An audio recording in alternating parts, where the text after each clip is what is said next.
আজকে আমি তোমাদের সাথে শেয়ার করব এই ছোট্ট ছোট্ট কিউট কুমড়ো পিঠেগুলো। তো এগুলো কি করে বানালাম আজকে তোমাদের সাথে সেটাই শেয়ার করব। তার আগে ভিডিওটা ভালো লাগলে অবশ্যই ফলো করে আমার পাশে থেকো।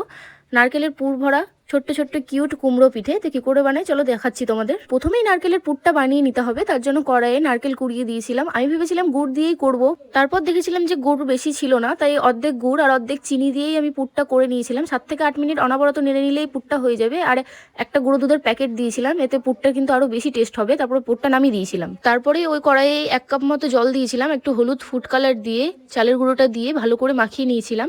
এরকম অবস্থায় কিন্তু নামিয়ে থালাতে ভালো করে মেখে নিলে এটা চালের গুঁড়োটা একদম রেডি। তারপর ছোট্ট ছোট্ট করে লেচি করে নিয়ে মিডিলে একটু পুর ভরার জায়গা মতো করে মধ্যেখানে নারকেলের পুর ভরে ভালো করে গোল করে নিয়ে একটু হাতের সাহায্যে চ্যাপটা করে দিয়ে একটা চামচ দিয়ে এভাবে কাটা কাটা টাইপের কুমড়ো ডিজাইন করে দিতে হবে। তারপরে কুমড়োর বোটা হিসেবে আমি দিয়েছিলাম লবঙ্গ।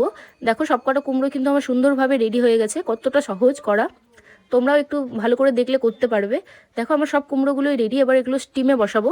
এই পিঠেগুলো বানানো কিন্তু খুবই সহজ, তোমরাও কিন্তু এই পিঠের সিজনে একবার হলেও ট্রাই করো এই পিঠেটা।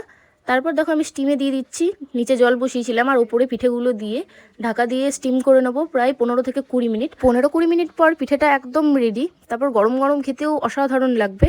পিঠেটা ঠান্ডা হয়ে গেলেও খুবই সফট থাকবে, এই পিঠেটা কিন্তু শক্ত হবে না। তো ভিডিওটা কেমন লাগলো অবশ্যই কমেন্ট করে জানাবে, আর ভালো লাগলে ফলো করে আমার পাশে থাকবে।